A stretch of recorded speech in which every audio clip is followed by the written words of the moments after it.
Hi students, ಈ ತರ problems ಈಗ ಸಿ ಟಿ ಕೇಳ್ತಾನೆ ಇದಾರೆ. ಸೊ 50 ಸ್ಕ್ವೇರ್ ಗೆ ಎಷ್ಟು ಕೂಡಿಸಿದ್ರೆ 51 ಸ್ಕ್ವೇರ್ ಆಗುತ್ತೆ, ಹೌದಾ? ಸೊ ಅಂಡ್ 5 ಸ್ಕ್ವೇರ್ ಗೆ ಎಷ್ಟು ಆಡ್ ಮಾಡಿದ್ರೆ 6 ಸ್ಕ್ವೇರ್ ಆಗುತ್ತೆ, ಹೌದಾ? ನಾನು ಹೇಳ್ತೀನಿ, ನಮ್ಗೆ ಈಸಿಯಾಗಿ ಹೇಳ್ತೀನಿ. ನಾವು ಇದು 101 ಆನ್ಸರು, 5 ಸ್ಕ್ವೇರ್ ಗೆ 11 ಆನ್ಸರು, ಇದು 23 ಆನ್ಸರು. ಸೊ ಇದು ಯಾವ ತರ ಅಂತ ನೋಡಿ, ಹೌದಾ?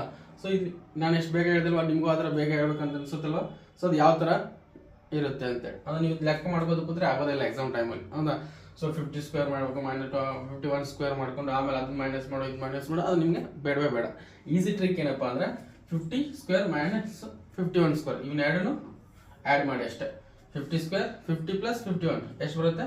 101. 5 ಪ್ಲಸ್ 6 11, 11 ಪ್ಲಸ್ 12 23. ಅದೇ ಥರ ಈ ವರ್ಕ್ನ ಮಾಡಿದ್ನ ಮಾಡಿಬಿಟ್ಟು ನೀವು ಕಮೆಂಟ್ ಬಾಕ್ಸಲ್ಲಿ ಆನ್ಸರ್ ಹಾಕಿ, ಹೌದಾ? ಸೊ ಆಮೇಲೆ ನೀವು ಬೇಕಾದ್ರೆ ಚೆಕ್ ಮಾಡಿ ನೋಡಿ, ಹೌದಾ? ಸೊ ಇದನ್ನ ನಾನು ಒಂದು ಬೇಸಿಕ್ ಎಕ್ಸಾಂಪಲ್ ಕೊಡ್ತೀನಿ ನೋಡಿ ನಿಮಗೆ. 5 ಸ್ಕ್ವೇರ್ ಎಷ್ಟಪ್ಪ? 25. 6 ಸ್ಕ್ವೇರ್ ಎಷ್ಟು? 36. ಸೊ ಎರಡನ್ನು ಮೈನಸ್ ಮಾಡಿದ್ರೆ 11 ಬರುತ್ತಾ, ಹೌದಾ? ಸೊ -11 ನೀವು ಅಲ್ಲಿ ಹಾಕ್ಬೇಕಾದ್ರೆ ಅದು ಉಲ್ಟಾ ಮಾಡ್ಕೋದ್ರೆ ಇಲ್ಲಿ 11 ಆಗುತ್ತೆ, ಹೌದಾ? ಈಸಿದೆ ಟ್ರಿಕ್ಕು.